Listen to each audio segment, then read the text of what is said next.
Hello and welcome to Gee Whiz. This is a review of our March curriculum units for 2020. My name is Beth Smith. I'm just going to walk you through very briefly what our two units are going to be so that you can prepare ahead of time. You will notice that I am already logged in because this button now says sign out. If I was not logged in, it would say sign in. And once you sign in as a customer, you will see this tab appear, which otherwise you will not see, that says GWE Customers. You're going to hover over that tab and go to this month's units. We have some really fun things planned for March. Our first unit is in the time of dinosaurs, and our second unit is when the wind blows. So we're going to focus on our dinosaur unit first, and you will notice when you look here, you have two options for English and Spanish. There are several components available in Spanish, the family letter, the digital family notes, the all about my week reports, and sometimes the make it sheets if they happen to have text on them. I do not speak Spanish, so I'm going to go into the English files. And there's a brief overview of what this unit's going to be about, and then you're going to see a lot of download buttons. What you're going to want to do is download all of these files to your computer and save them. I would also back them up to a flash drive, an external hard drive, or the cloud, so you have a backup copy as well. They're mostly all PDF files. The exceptions would be the digital family notes. The best way to store them is actually to create a folder and the title of the unit, such as in the time of dinosaurs, and then store all these files in that folder. But to open them, it's very easy. All you do is click download. And this is your teacher's guide for the first unit of March in the time of dinosaurs. If you wanted to print this, you would go here to the printer button. I'm on a PC. This might look a little different on a Mac. And you could choose to print it in color. You could choose to print in black and white. You could choose to print it in two-sided. I would definitely choose draft, and that way it will use less ink. And then to save it, you will go to this file. Again, I'm on a PC, and you would download it and save it, like I said, to your folder or wherever you want to save it on your computer. For those of you who are not familiar with Gee Whiz, each unit has a teaching guide. They vary in length from 30 to 35 or 36 pages. There's a table of contents right here to help you know what's in the teaching guide. And then down below, this is really important. All of our activities and experiences in the Gee Whiz curriculum are linked to developmental areas, and these picture codes are how we do that. I would encourage you to go into our user's guide, which you can find under the Our Product tab, to review what each of these areas of development covers.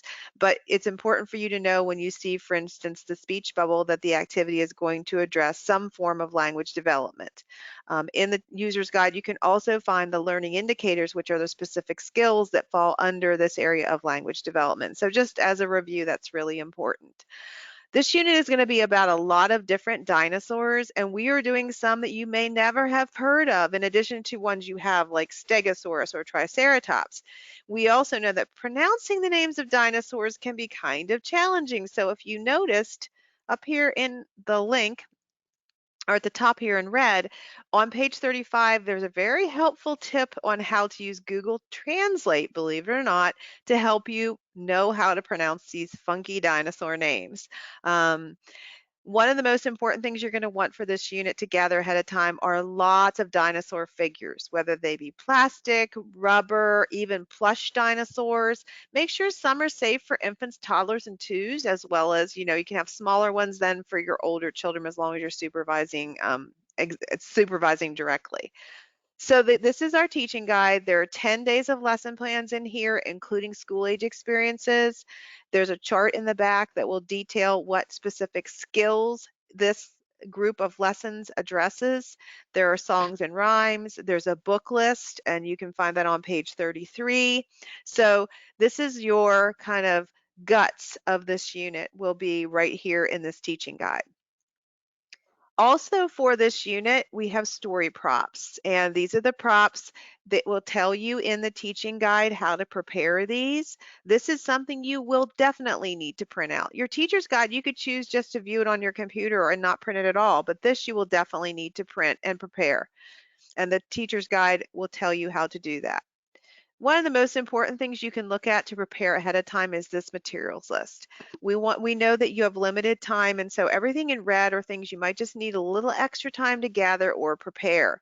Then on the last page of this, you will find in yellow things you're going to want to start collecting and also things you might want to let parents and guardians know. This can actually be a family involvement experience if you send a note and say, hey, we're going to be doing dinosaurs and I need lots of plastic plush and rubber dinosaurs. Can you send some in? And that's a great way for them to help support your program, but also to involve their child. So this is really important to take a look at the materials list ahead of time.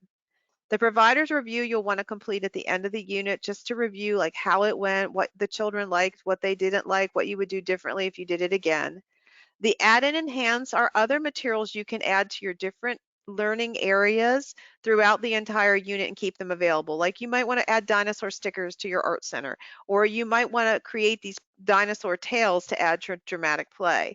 So this is going to be for your art, dramatic play dress up, blocks, literacy, writing, gross motor, and music and movement, and manipulative science and math. Just ideas of things you might want to add. These are things you don't have to add, but just things you can add to enhance the environment. The letters and literacy booklet is included with each unit as well, and it has experiences to do with children who are ready to learn more about letters, letter sounds, words, writing. And what it does is it takes an activity in the teaching guide, tells you what page it's on, and then what letters you can incorporate and how to do it. Again, this is only for children who are ready. There are 6 or 7 different experiences that you can integrate for those children who are ready. The customized individualized planning form is super important. It has for each day the experiences listed here, and then you would put the children's names across the top and how you were going to individualize these experiences for individual children. Especially those of you working on upper star levels, this is really important. We provide this as a PDF, which is this one, or you could use, if you have a Word on your computer, you could use the Word version, and that way you can actually type in the boxes. The All About My Week report is designed to go home at the end of the unit or at the end of each week. It gives parents and guardians a little heads up about how their children are doing, what they enjoy doing, what they're working on. I would also encourage you to make a copy of this before sending it home and put it in each child's portfolio. This is available in Spanish. The family letter is to go home. It's a PDF, so you can email it as an attachment. You don't even need to print it out if you don't want to, but it gives them an idea of what's going to be coming up in the unit, as well as some things they can do at bath time, mealtime, when they're traveling, and at bedtime. This is also available in Spanish.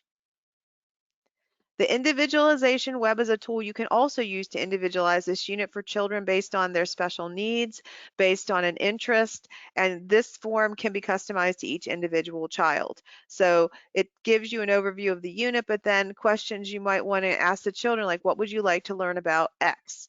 And then they can share their ideas, and then you can plan experiences based on what they're interested in. The digital family notes are like a picture, so you can save these to your picture file, and they can actually be texted or emailed to a parent or guardian. They're very simple things they can do during the course of this unit at home to reinforce the unit. There's 2 of those.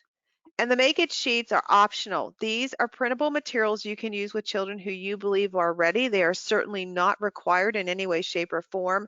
Some of them, for instance, this one, which are dinosaur puzzles, you can also use as a learning center activity if you would like.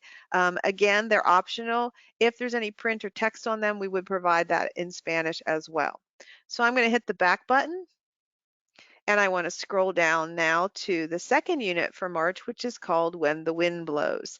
We're going to talk all about windy weather and what the wind does and how the wind can move things and how the wind can dry things. And there's going to be a lot of exploring going on during this unit. So one of the things that you're definitely going to want to try to have on hand, a couple of things, and I'm going to scroll actually to the materials list first on this one, is a kite. And if you're really lucky, a place where you can put a kite up in the air, maybe not super high, but just so they can see how it flies. But also bubbles. You're going to want to have bubbles. We do provide in this unit a recipe for making bubbles, but if you can gather bubble solution and wands, the dollar store is an excellent resource for that. Some other things you might want to have on hand, a pinwheel, A battery operated handheld fan that has those foam blades so that nobody can get hurt. Again, you're going to obviously have to supervise it directly, but it's not going to hurt the children to have one that has the foam blades. Again, you can let parents and guardians know what you need. They are probably more than willing to help out. So take a look at the materials list so you can gather the things you need. The teacher's guide is going to be just like the one for dinosaurs, where it's going to open up with an introduction about what the unit's going to be about. It'll give you a heads up about some of the things like a kite you're going to gather, where you can find everything within this guide, and then again, a reminder of all those picture codes. It's so important that you know those. For those of you who are not familiar with GWiz, we do provide a grid here that has all the experiences for this unit. And this is something that some providers will print and post so that parents and guardians can see what's coming up for the next 2 weeks.